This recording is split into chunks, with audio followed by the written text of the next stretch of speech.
So now the first thing I would tell about fear is, one thing we need to understand, that fear is healthy. It happens to all of us, and we need to understand this, that it is something which is happening to all of us in different degrees. Some of us we are able to overcome it. Some of us we are able to hide it well. Some of us we are able to deal with it well in different ways. But then fear is healthy, I would say. Now, neuroscientists, they have identified these distinct pathways which run deep from the limbic system to the frontal cortex and back. And it is the stimulation of these pathways, whether by means of electrical or chemical stimulation, that, even without the presence of the thing which is causing the fear, you can actually produce fear.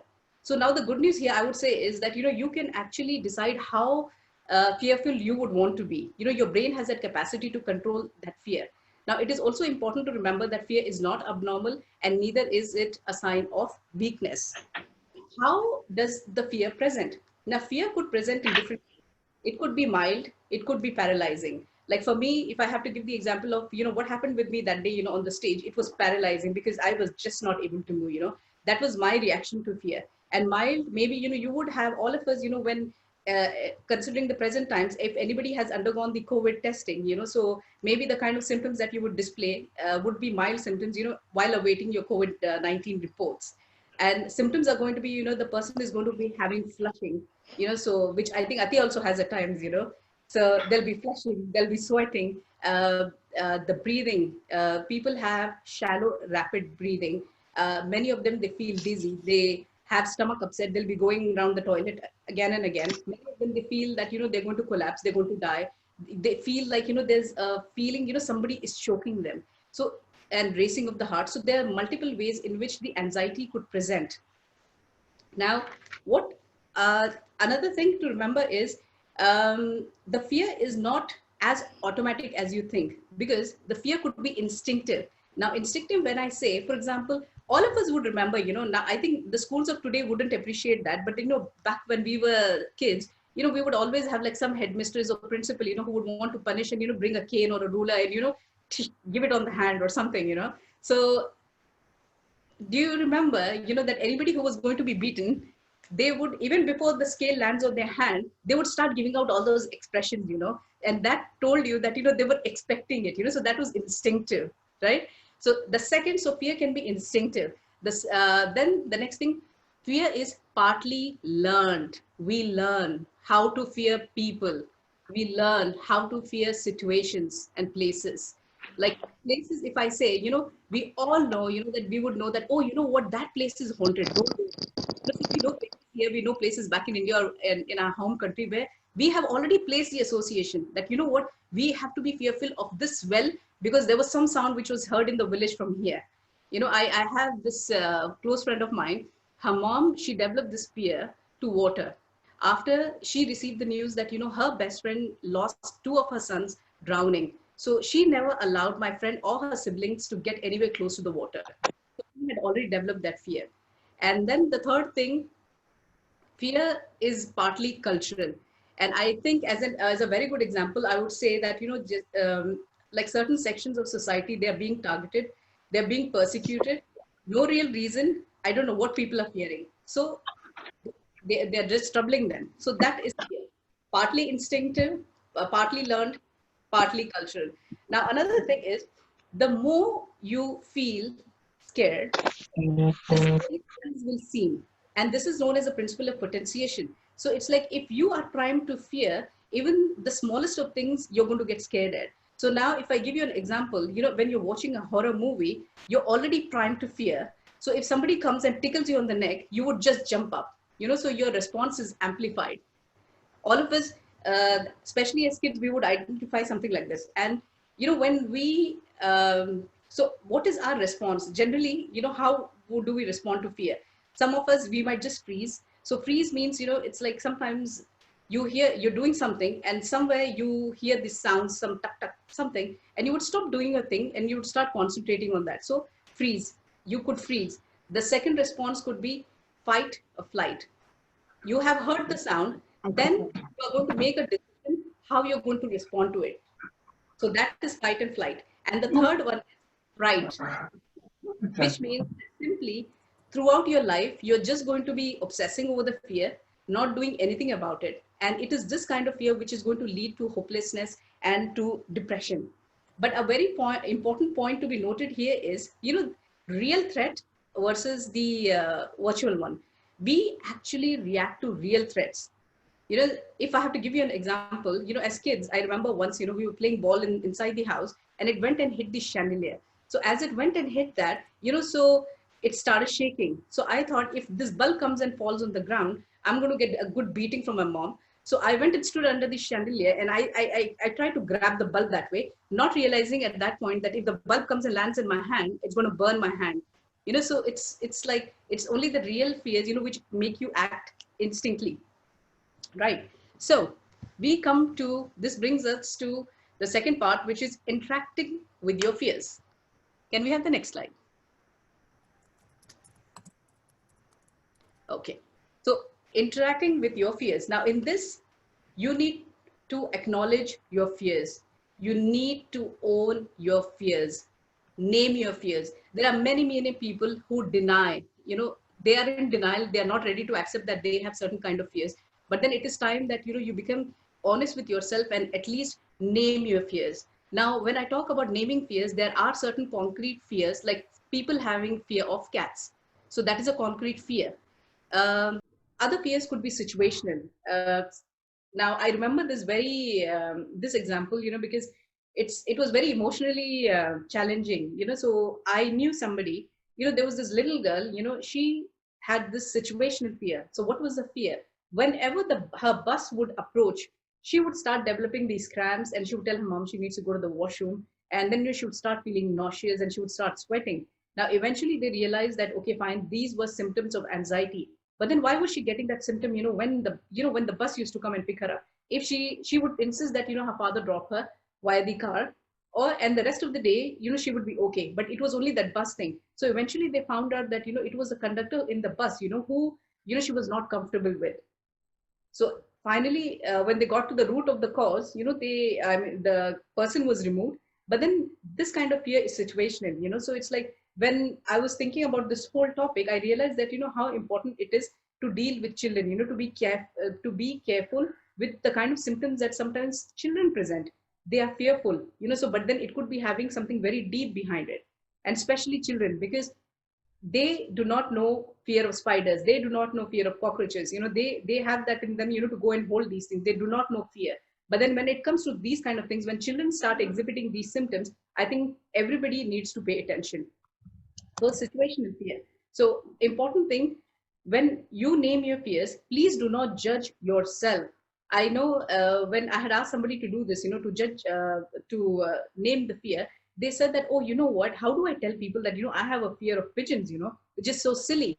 I said, no, nothing is silly. Doesn't matter. So don't think that what somebody else is going to say about it, I mean, it is not about them. It is about you, because you have decided that you want to overcome it, and you will overcome it. Always remember that, whenever, before an action, everything starts with intention. So start off with the intention. Now, what triggers your fear? Or in very concrete fears, like I mentioned, okay, fine, certain people with they have problem with cats, public speaking, maybe something else which could be easily identifiable. In the girl's case, eventually they found it was the conductor. But then an important thing to remember here is, we operate on two ways. We have the conscious mind and we have the subconscious mind. And conscious mind is just 5%, and it is a subconscious mind which operates, we operate on it 95% of the times. Many times you might have realized that, you might be driving and talking to somebody, and you don't even realize, and you've already reached home. So how did you reach home? That was your subconscious mind in play. So many times, many of the fears, they could actually go back to your subconscious mind. So where they will have to apply other techniques to know exactly from where the fear is originating.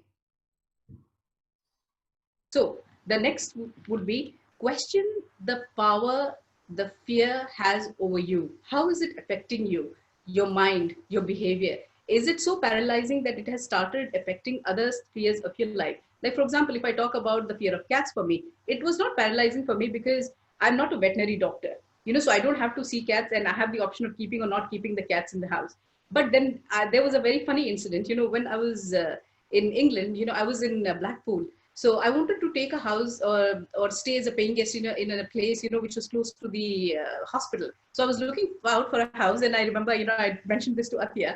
So I saw this ad and I went to the place. And then as I entered it, I was like, oh, this is a really nice house, and it was quite close to the hospital. So I was very happy with it. Suddenly there was this huge dog, which comes out from somewhere and he starts like, bow, wow, and I was like, oh my God, and then, it totally shook me. And when I started shivering, and then the owner, he was a little surprised because he's like, have you got a problem with dogs? And I was just like, no, not at all. I just have asthma and I just ran away from there. And I do not have asthma, but it was just like, I just thought, oh my God, this is going to be so silly telling him I am scared of dogs, and I just told him I'm asthmatic and I just ran away from there, so uh, we need to decide, we need to evaluate that how is our fear affecting our life. So when we talk about facing fears, the first thing would be, and this requires you to seriously have a think and not just a think. I would want, when somebody is doing this, when you're planning to overcome a fear, please take a book, make a book or take a paper and pen, because you need to write down your thoughts. So the first thing is going to be reason. Now that you have acknowledged what fears you have, reason them out. So now that we have acknowledged our fears, it is about reasoning them out. So what is the actual risk versus the perceived risk? So if somebody says, okay, fine, I have a fear of spiders, they need to logically think, sit down and think, what is the fear? What are you afraid of? And what is the risk that, you're going to die with the spider jumping on you? I mean, this is considering we are not in Australia, So what is the risk that, the spider could do any kind of damage to you? So you need to think on it logically. You need to talk to your negative thoughts. Now, talking to your negative thoughts, it might sound a little funny, but then the thing is, I have actually done this. It's like 4 years ago, I had gone for pilgrimage. I had gone for Hajj. So anybody who has gone for Hajj knows, the area of Muzdalifa, which is, we have to spend the night there, the pilgrims, and it is a huge open ground. And what I did not know was, that the whole area looks the same, with those blocks of washroom which have been placed over there. So I got lost in Muzdalifa. And once I realized, it was only after half an hour getting lost there, looking for a washroom, I realized that, okay, fine, that I'm lost. And very automatically, there was something in me telling that you are dead now, your brother is going to keep you nicely, you are gone, but then I told myself, no, it's okay. We are not lost. We'll find our way. So when I read this technique, and I just knew that, yeah, this actually works, because you will not believe it. I kept telling myself, it's okay. It's okay. We are found. Somebody will find us. And how? It took 2 hours for the people to find me, the right people, from my camp and everybody. It took 2 hours, and we were already, our time at Muzdalifa was almost over, So talking to your negative thought really helps, because you are just trying to tell your subconscious mind that it's okay. Another thing, what I want you to do is write down how many opportunities you have missed because of certain kind of fear. People who have the fear of public speaking, write down what are the incidents that you can remember when you have missed the opportunity. Write it down, and then write a story. After 5 years, if you continue having these same fears without addressing them, what your life is going to be like. Write about it, how it is going to affect you personally, professionally, socially, psychologically, in every way that you can think of. Write down how, if you continue having these same fears, it will affect your life 10 years later. Write down a day in your life, how it would look like. And then write down the opposite. You have overcome your fear. What would your life be like today? What would it be like after 5 years? And I want you to write it down in the form of a story so that it starts making sense. What would your life be after 10 years when you overcome this fear? Read them, see the contrast, and then your mind will pick which one it wants. Nobody wants to be in a painful state. So that is going to be one way of making yourself realize that you don't want to be in a bad state. The next thing, graded exposure and habituation. Now, this means that, whatever you fear, you're going to expose yourself gradually in a graded manner to the fear. if I have to give an example, this is, for example, somebody who has a fear of driving. If you're going to tell them to start driving, I mean, they have a license. Let's say, okay, fine, they have had their license and everything, but then somehow some incident has caused them to stop driving. So if you're going to tell them that, no, you start driving, they're not going to start driving. So what you need to do is you need to tell the person, okay, fine, you just go sit in the car, just feel the steering, just feel the paths. The second time, let them put on and put off the engine. The third time, let them just go around in the parking, and of course they're going to be doing this with somebody, and then let them go around the locality with somebody. So in a graded way, gradually as they get used to it, then slowly they'll be overcoming the fear. Familiar things are boring. So this is the principle of habituation. So when we talk about habituation, the most important application of this principle has been in the treatment of anxiety. Now, what happens is the experience of anxiety, it involves the arousal of the nervous system. If your nervous system is not aroused, you cannot experience the anxiety. But then sadly, what happens is, because we don't want to experience the anxiety and all the symptoms, we start avoiding the things which is causing us fear. So because of this, what happens is there is no, the CNS or the central nervous system is not going to have a chance for habituation. That is one. When we start avoiding things which are causing us fear. Again, what is happening is we are building a reference point in our mind telling us that we are failing. The fear is strong. It is somewhere we are conveying to ourselves subconsciously that, we are a failure. We're not able to handle this. And you're strengthening the fear. Now, the next one is uh, relaxation techniques. So when we talk about relaxation techniques, the breathing techniques come in first. Now, the first thing, when a person goes in for having anxiety, you would notice that, it is the breathing pattern which would change. So what is important is take note of that and change your breathing pattern consciously. So there's the 7 to 11 technique, or you can even make it 5 to 8 technique. So idea is that, you're breathing in and breathing out. Your breathing in should, let's say, be 7, and you take 11 seconds and bring out the air. So this way you're going to calm down. You're going to calm yourself. And another thing would be conditioning yourself. Now this means that, for example, you have an appointment. You have a dental appointment next week.